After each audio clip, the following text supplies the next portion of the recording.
벌어진 그런 아주 좀 대표적인 사건 하나 소개를 해드릴게요. 범인 일당은 이제 남매예요. 남매. 네, 남매고 그래서 여동생이 소셜 미디어로 회색 클럽을 해가지고 모아요. 그래서 이분들이 뭘 사겠다라고 하면은 주문을 보내면은 오빠가 그거를 중국에서 기술자를 데리고 만드는 거예요. 만들어가지고 한국으로 보내고 쓰고. 아, 가짜라고 얘기하고 파는 거죠? 얘기하고 팔았는데 소위 말하는 뭐 특 S급 정말 진품 같은 가짜를 파는 거고 아니 이분들이 판 가짜가 가짜 가격이 1,300만 원이에요. 가방인데. 가짜가? 네. H 이런 거군요. 그렇죠. 예. 정가는 얼마길래? 정가 1억 1,000만 원.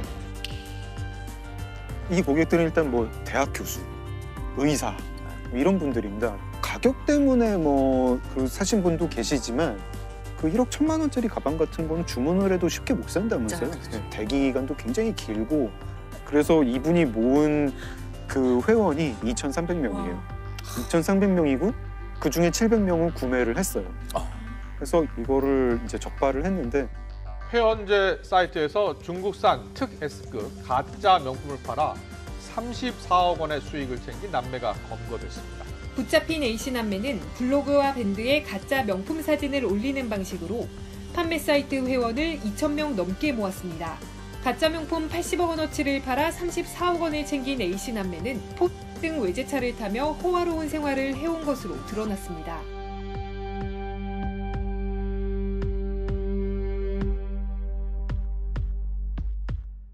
근데 이런 사건 같은 경우에는 진짜 지적재산권을 가진 그 회사가 고소를 해야지 범죄가 성립이 되는 건가요? 아니면 그냥 적발할 수 있는 건가요? 적발할 수 있는 겁니다. 네. 그 회사가 고발하지 않아도 우리가 이제 지나가다가 사실은 짝퉁 판매업소를 보고 고발을 하면은 경찰이 수사를 하고 기소를 할 수가 있어요. 그 회사들은 이제 그런 걸 기초로 해서 손해배상 청구를 하는 거예요. 네.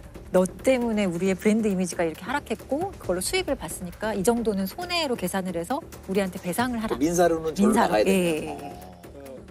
근데 짝퉁을 만드는 건 분명 범죄인데 네. 짝퉁인 거를 인지하고 구매하는 거는 범죄인가요? 아닌가요? 아, 구매하는 건 범죄가 아닙니다. 구매하는 거? 네, 짝퉁은 사는 사람은 처벌을 받지 않아요. 그래서 우리가 좀 약간 좀 죄의식이 없죠.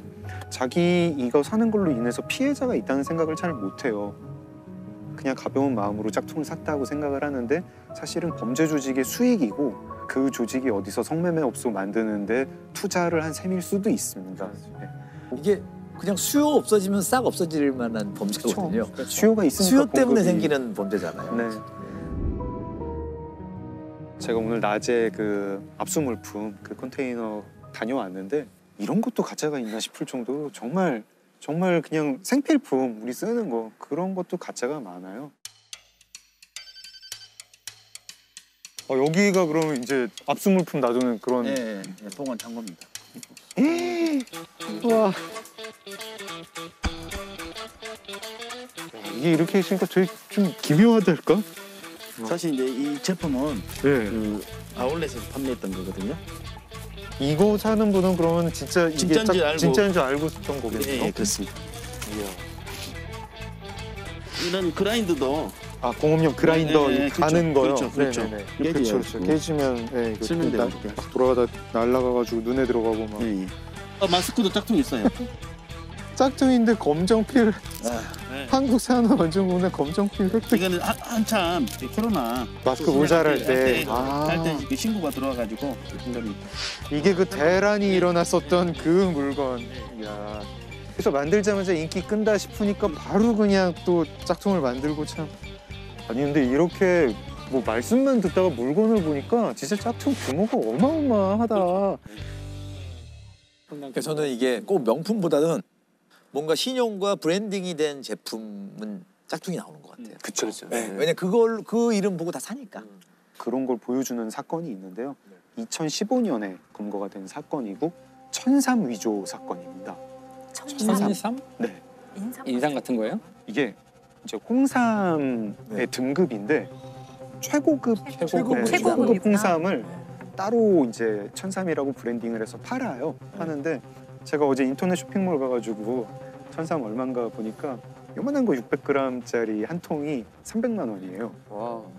중국 관광객들이 굉장히 좋아하고 이게 이제 짝퉁 판매업자, 짝퉁 제조업자 입장에서 보면은 아 이거 짝퉁 만들면 정말 큰 돈을 벌겠다 싶잖아요. 네.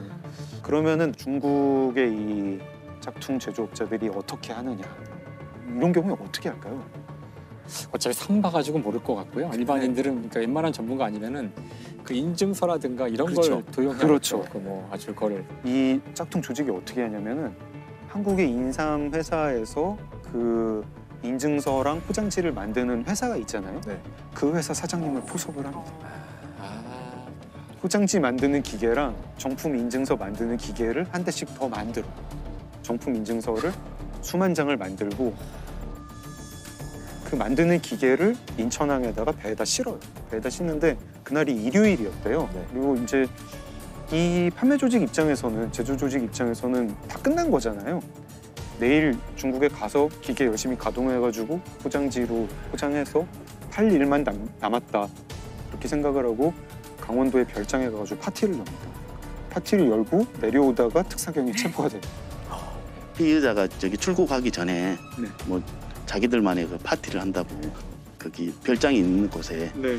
우리 저희가 또 추적을 해가지고 일당을 검거한 사례인데요. 그 하루 정도만 늦었으면 아마 선적이 됐을 거예요. 중국으로 가는 배에 실리려 했는데 네. 마치 딱 그 전날 영장이 나온 거예요. 지금 생각해 보면 그 포장지하고 증명서 네. 이런 것이 나갔으면 상당히 그 업체는 큰 타격이 있었을 거라고 생각합니다. 보통 홍삼을 최상품인 천삼으로 둔갑시켜서 시가 650억 원 상당을 중국에 유통하려던 일당이 적발됐습니다.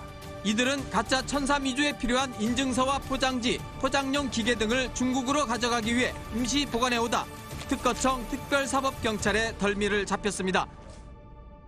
지금까지는 근데 뭐 이제 소비재였고 어떻게 보면 좀 뭐 귀엽다 뭐 이런 사건인데 짝퉁 때문에 안전에도 굉장히 위험을 많이 이렇게 입을 수 있는 약 같은 거. 먹는 약 같은 거.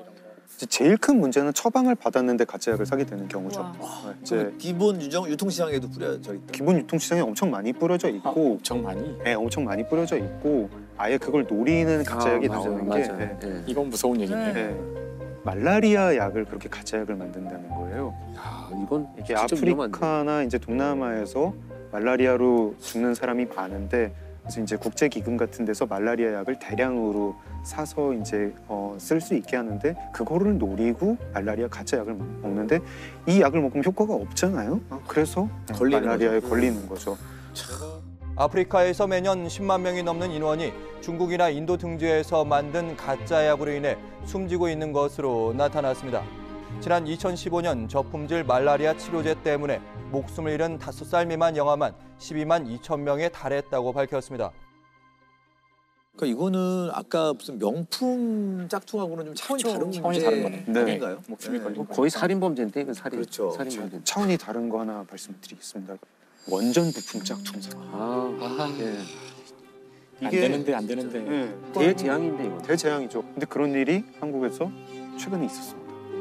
이게 2011년부터 2013년까지 이제 뭐 원전 납품 비리라고 알려졌던 사건이고 심각한 부품이 짝퉁이 돼서 원전 6곳을 그렇게 이제 세운 그런 사건이에요.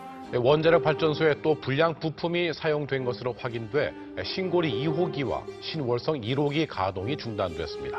교체에만 넉 달 정도 걸려 당장 다음 달부터 시작될 전력난을 극복하기가 만만치 않습니다. 그때의 그 문제의 부품은 뭐냐면 제어용 케이블이라고 하는 케이블인데요.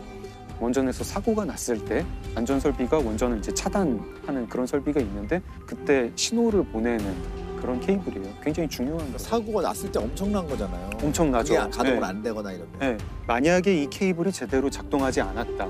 그러면은 사고가 났을 때 방사성 물질을 차단하지 못할 수 있습니다. 완전히 어마어마한 일이 벌어지는 거죠. 사실 이런 케이블은 엄청난 압력에서도 가동이 돼야 되고 엄청난 온도에서도 가동이 돼야 되고 굉장히 이제 기술이 중요한 그런 케이블이니까 한국 민간 인증기관에 맡겨요. 그 한국 인증기관이 다시 캐나다에 있는 시험기관에 또 보내가지고 또 여러 가지 테스트를 하게 해요. 근데 캐나다에서 불합격 판정을 받아요. 이게 높은 온도에서 작동하지 않는다. 네. 불합격 판정을 받으니까 어떻게 하지 하다가 그냥 합격한 걸로 고치자. 위조를 하자. 가짜 그 짝퉁 부품을 이건 이제 진품이라고 할 수 없죠. 이걸 보냅니다. 그걸 위조를 한 사람이 누구였냐면 한국수력원자력의 간부, 그리고 대기업 전선회사의 간부, 그리고 이걸 인증해야 되는 인증기관 대표. 와, 다 이게 조직적인 범죄네요? 범죄죠. 원전 부품의 시험 성적서를 위조한 혐의로 기소된 업체 간부와 이에 가담한 검증업체 한수원 직원들에게 중형이 선고됐습니다. 원자력 발전소에 불량 케이블을 납품한 혐의로 기소된 전선 업무 고문에게 징역 12년의 중형을 선고했습니다. 피해액이 얼마나 됐나요? 피해 규모가 9조 원에서 12조 원 이렇게 얘기를 엄청난 해요. 규모네. 네, 엄청난 규모죠. 9조에서 12조. 네. 그게 원전 세워야 되고 그 원전 이미 들어갔던 거 다 부숴가지고 교체해야 되고 원전 세운 동안에 더 비싼 에너지로 전기를 공급을 해야 되고 그쵸. 우리나라 2013년에 전력 수급 위기가 한번 왔었는데 그 원인 중에 하나입니다. 네. 이게 이제 사건이 밝혀지게 되는 경위 중에 하나가 그거예요. 근데 후쿠시마 원전 사고가 나가지고 네, 우리는 어떤가 하면서 감사를 했는데 협력업체들이 이제 제보를 합니다. 저 협력업체 이상하게 테스트를 빨리 받아. 부품 보증서를 이상하게 빨리 받아. 이런 걸로 제보를 해서 수사가 들어간 것도 있고 마지막에 이 전선 제어 케이블 건은 결국은 이제 내부 고발이었습니다. 내부 고발 아니면 이런 것도 힘들죠.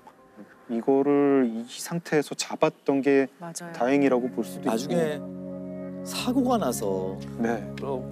심지어 원인을 못 찾을 수도 있잖아요. 그럴 수 때문에 있죠. 그러면 네. 이거 어마어마한 사고가 나면 엄청난 거고. 그러니까 항상 이게 안전과 관련된 것에는 좀 과도할 만큼 주의를 기울여도 되는데 사실 거기에도 이제 우리가 항상 그 효율이나 빨리빨리 하는 원전에 대해서는 그 안전성 때문에 사람들이 걱정을 많이 하고 그걸 이제 우리가 믿고 계속 가동을 하도록 하려면은 그런 전 과정이 투명하게 언제나 네. 유지가 돼야 되는데 사람들이 못 믿게 되면 결국은 할 수 없게 되는 거죠.